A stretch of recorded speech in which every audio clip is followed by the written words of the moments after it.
Iwo Jima Battlefield Mail Delivery 2006 Fuji Television. Today, I would like to tell you about the deadly struggle with the United States near the end of World War II, with the theme of mail delivery on the Iwo Jima battlefield. This drama was broadcast on Fuji TV in 2006. It was a truly valuable movie. It is because there is reporting based on historical facts like this that those of us left behind can learn about what war really is.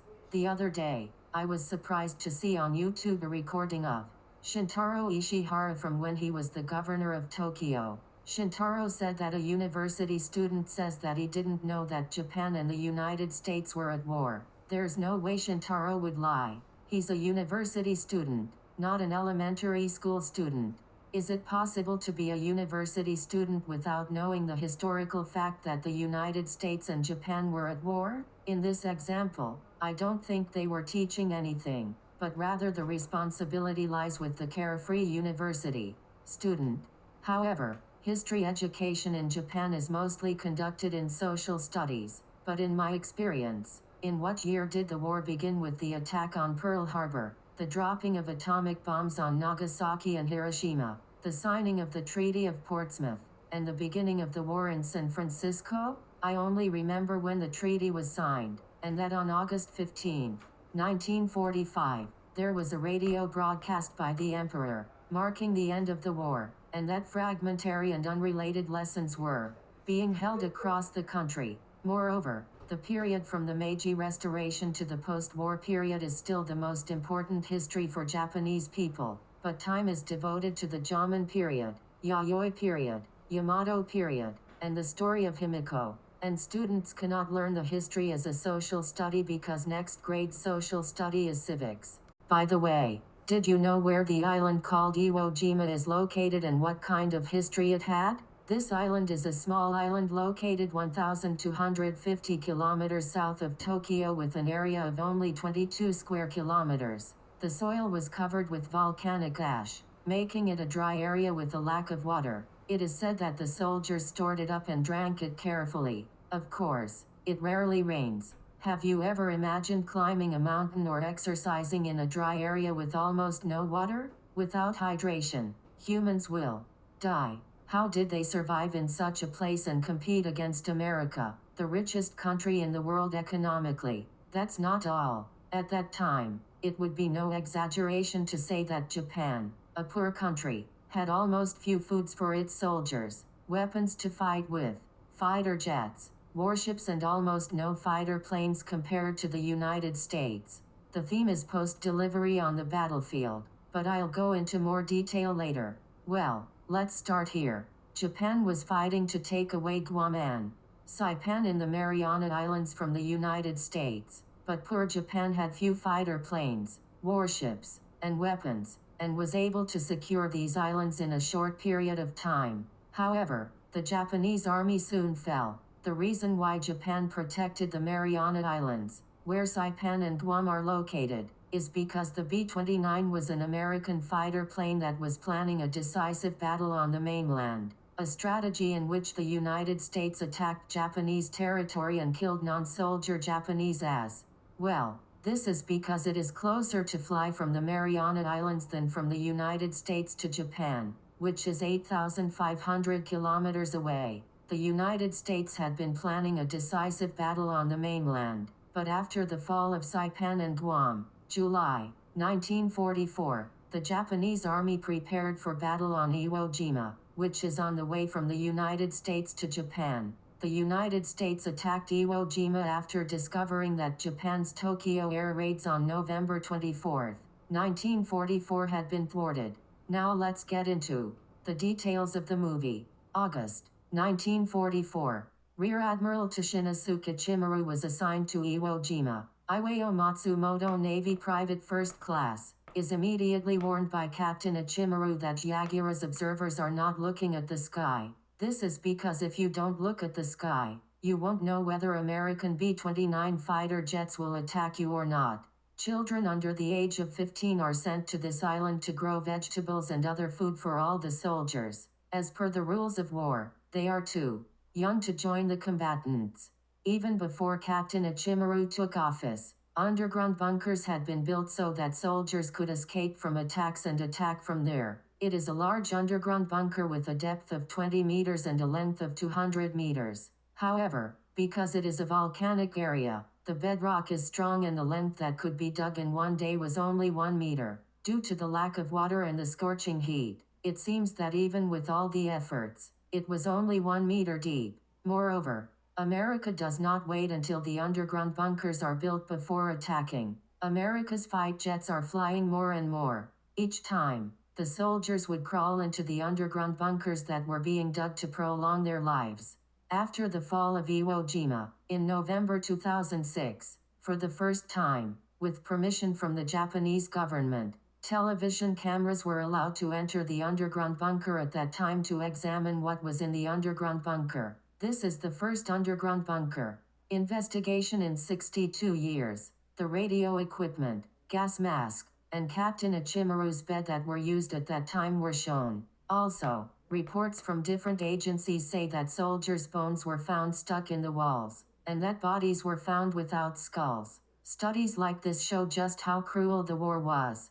Yes, the war on Iwo Jima was one of the most brutal wars Japan was forced to fight during World War II, along with the Battle of Okinawa and the Battle of the Philippines. February 1944, Uno, who survived Leda and returned to Japan, reunites with Nemato, his same age in Japan. The two of them reflect on the war they have experienced firsthand, and begin to wonder what the meaning of this war is. If it weren't for this battle, there would be so many things I wanted to do. They could have gone to Paris and absorbed Western culture, but they regret their fate as their dream was lost. But they agreed that if we ran away, someone else would die in our place, so we couldn't run away. In a war, neither the enemy country nor your own country gains anything. Your fellow countrymen lose their lives, and if you lose, you will be treated the same way as Japan is today, a colony of the United States that won. War, in any country, is a conflict between religions, both those who started and most of them are battles to take over another country's territory as their own. Japan imitated Europe and America and invaded Manchuria and China from 1931. If China were taken over by Japan, America's power in Asia would no longer extend. So the United States started a war against Japan and wanted to force Japan to withdraw from China. So it stopped exporting oil to Japan and Japanese people to come to America. Immigration has been suspended. In particular, if we could not acquire energy such as oil, we could not wage war. So Japan was pushed in that direction. If Japan had not invaded Manchuria and China, the United States would have never wanted war with Japan in the first place. And as Nemato and Uno were talking about, we might not have had to go to war. It was a mistake to greedily invade Manchuria and China in an attempt to make them their own. I believe that the invasion of Manchuria and China at the time was the biggest factor behind the current approach of China to the Senkaku Islands and Okinawa. Also, the Korean side says that the clear reason for the Korean Unification Church's method of defrauding Japanese people is the annexation of Korea. From the Japanese perspective, they built schools in South Korea, raised the level of education, and built and donated many necessary buildings. But on the South Korean side, they see this as an invasion. No one in any country feels good about their territory being invaded. It's no different than when a thief breaks into your house, steals your money, and turns your house into a thief's home. The difference is that thieves are caught by the police. But in wars, war criminals are brought to justice, and those who are believed to be central to the war, or have committed other war crimes are tried. However, if we look back at the Tokyo trials of World War II, the inequality is extreme, because those who should be judged are not being judged. Now, Uno and Nemato were selected as members to bombard the enemy fleet, and on January 4, 1945, Uno flew first and Nemato later, but Uno was the only one who did not return home. It's gone. I don't know whether this is because it flew away first or because it flew away later. I think it's just fate. Here we finally come to the theme of letters. In the story, everyone writes their own letters. Of course, it's a letter to your family or lover. I learned for the first time in this movie that the contents of the letter were carefully examined by censors, and any content that would be secret to the Japanese military was erased and rewritten. Therefore, although the content may be trivial, such as seasonal greetings or plants growing, it seems that for soldiers, letters written by their families were the most rewarding thing in the world. You know this feeling all too well. Even if you are far away and cannot tell where you are, there is nothing that reminds you of Japan and makes you feel nostalgic like a letter sent to or from your immediate family. Captain Ichimaru thought that this letter might be their suicide note, because the information he received from the mainland was that not only were there fewer planes, but that American -29s were coming to attack Iwo Jima soon. February 10、1945 Supplies were sent from Japan by military plane. There was Nimato, a soldier working at Kisarazu. He is an excellent pilot. Now imagine what they were sent.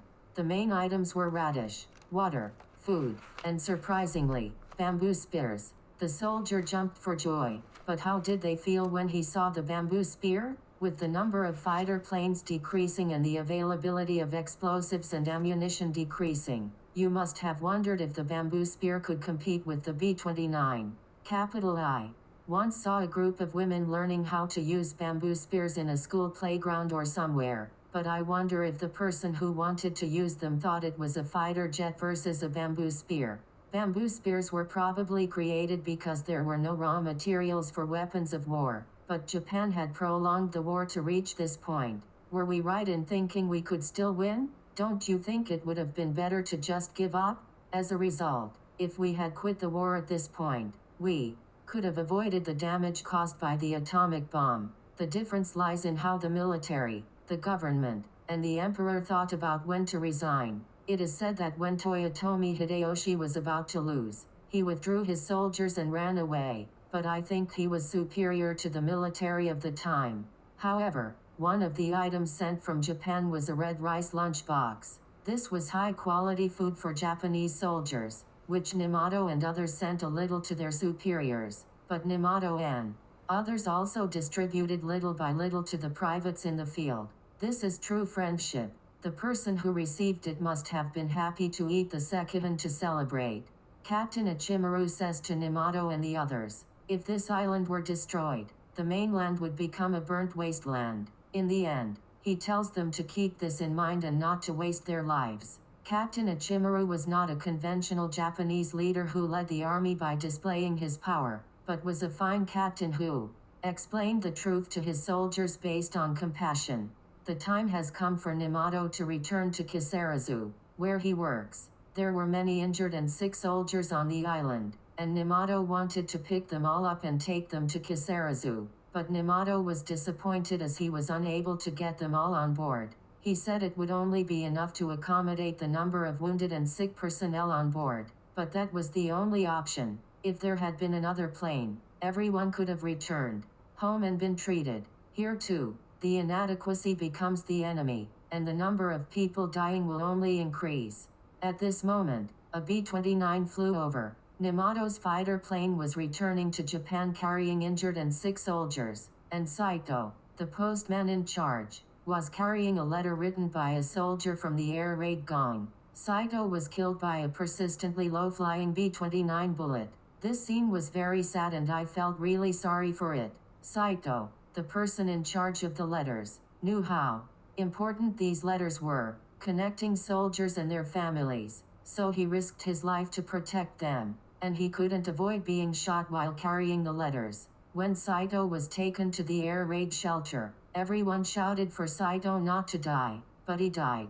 Immediately after that, Captain Ichimaru says to Nimato, who is carrying what may be his last letter in a fighter jet, this is a letter written by a soldier on the island with all his heart, asking him to deliver it to Japan. Nimato gives the best salute to Captain Ichimaru from inside the fighter jet and bids him farewell for what may be the last time. He pleads from inside the fighter plane that Nimato will definitely return again, clutching his most precious letter to his chest. The lives of people who live their lives without knowing when they will die are filled with a sense of sadness that those of us who live in a peaceful world cannot feel.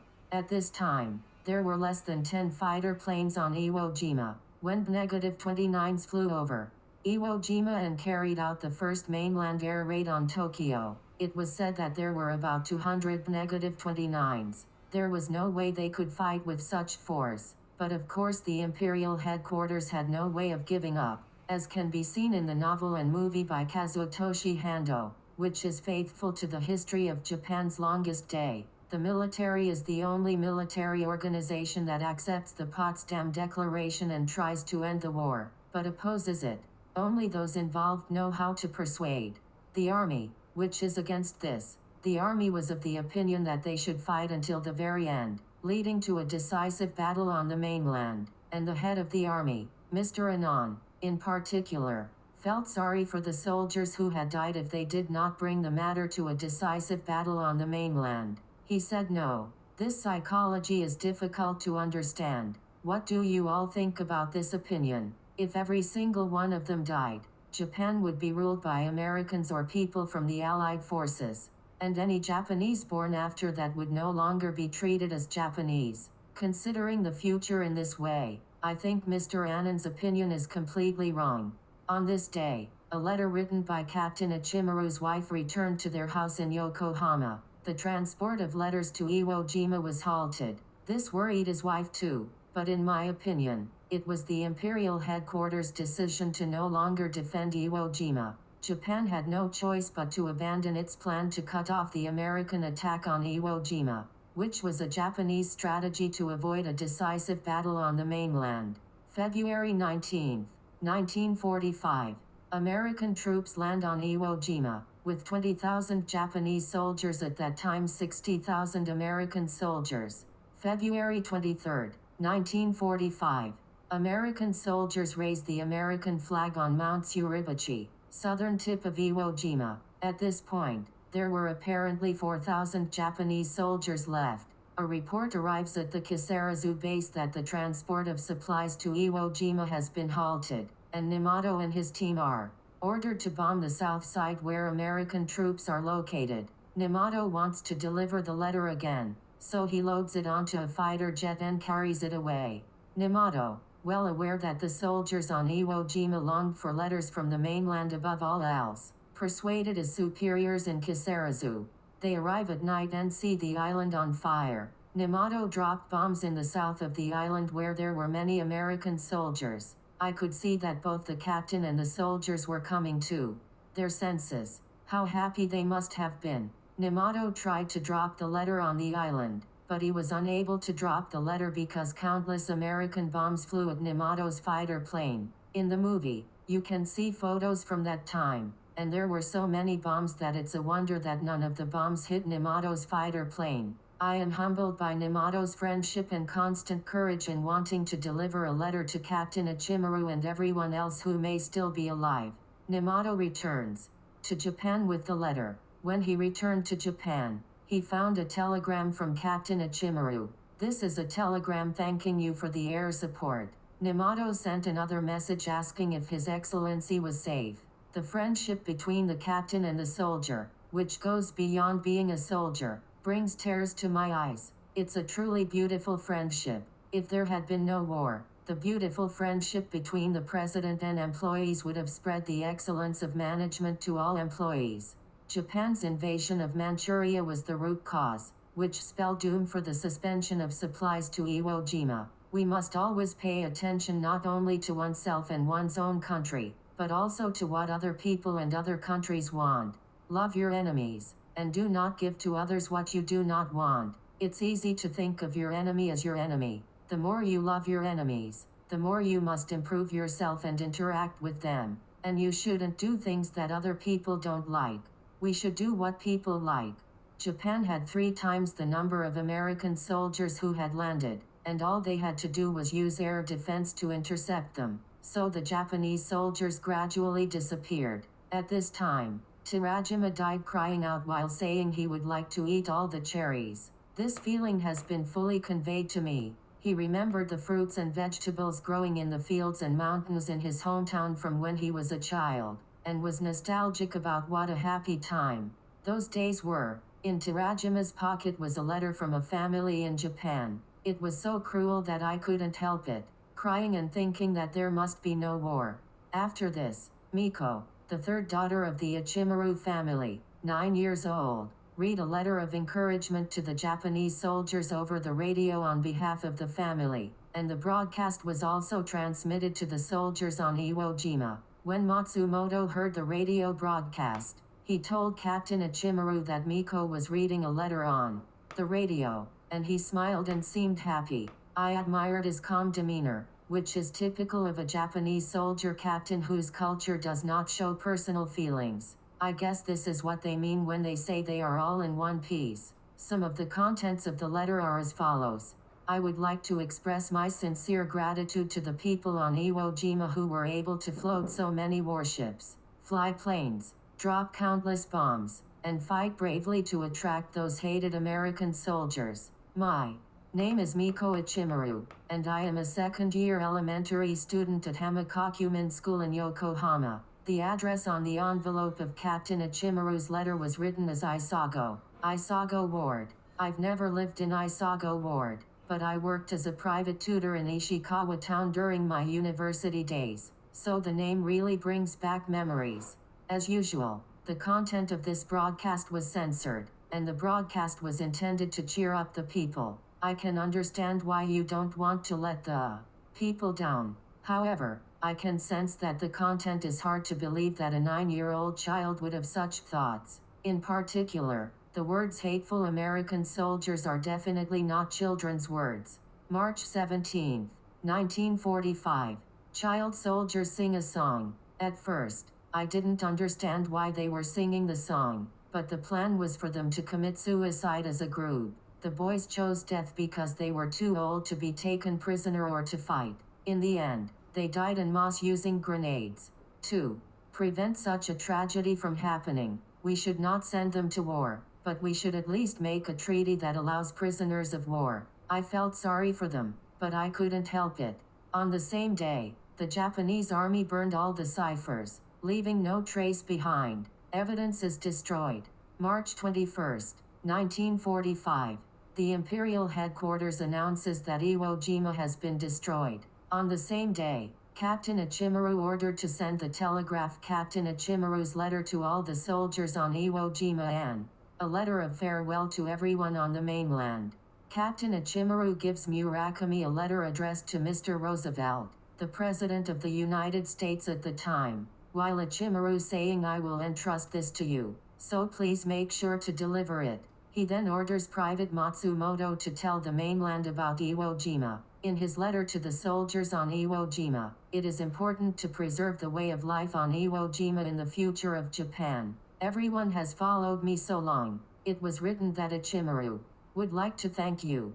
What does it mean to apply Captain Ichimaru's way of life on Iwo Jima to the future of Japan? Not only the soldiers, but many citizens should consider the meaning of the last words left by such a character. I want people to pursue good things by risking their lives without giving up until the very end. By doing so, Japan will be respected as a model country by countries around the world. I believed that this would be the foundation for creating a peaceful world without war.